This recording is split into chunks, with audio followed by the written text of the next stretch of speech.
There are times when it's important to get things right, especially when there are consequences for getting them wrong. My son Joe is currently building a utility room.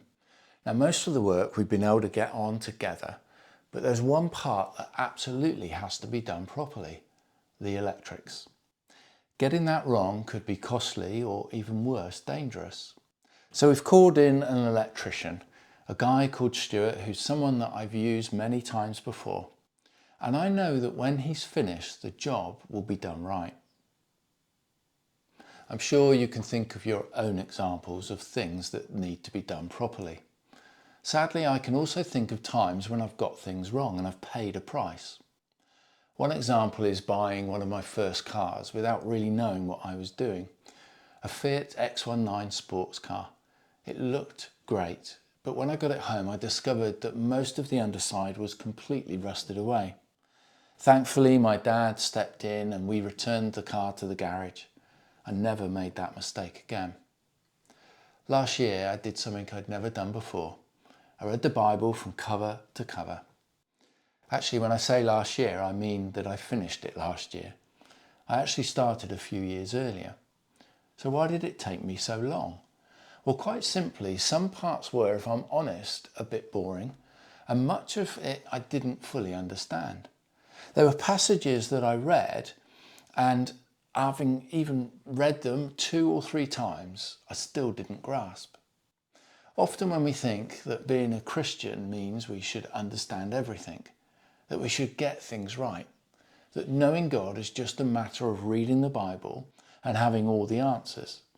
But after 2 years of reading, what I discovered was this: I understand some of it, but there's just as much that I don't. That led me to ask the question about my own faith. What does getting it right actually look like? You see, if it's simply about knowledge, like a specialist subject on Mastermind, where there's a right and wrong answer, then I've probably already failed. But maybe it's more than that. You see, there were days when I read the Bible and the passage felt as though it had been written just for me. Sometimes a story resonated with what I was going through at that time. Other times it challenged me to think more deeply about my own life, my attitudes, or how I respond to certain people or situations. And sometimes I simply enjoyed what I read. I even found parts of it funny. After 2 years, 66 books, 1,189 chapters, and countless individual verses, God had, if you like, been speaking to me. So when I talk to friends about my faith, it's less about what I know and more about how reading the Bible helped me during particular seasons of my life, and the difference that it made to my attitude and to my actions.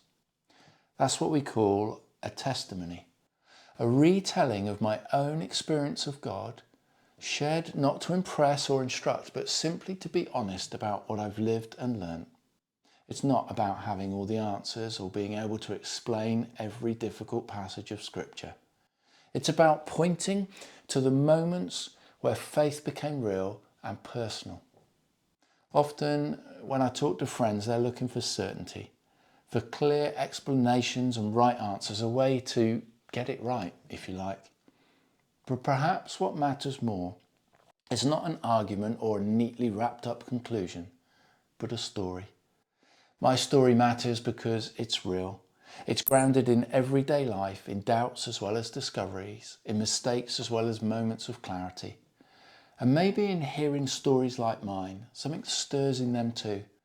They may begin to recognise their own experiences, their own questions, their own quiet moments where something they've read in the Bible spoke to them in a personal way.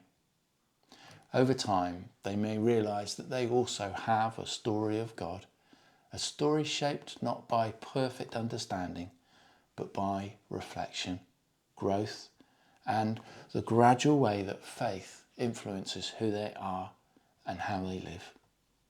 What about you? How's your story shaping up?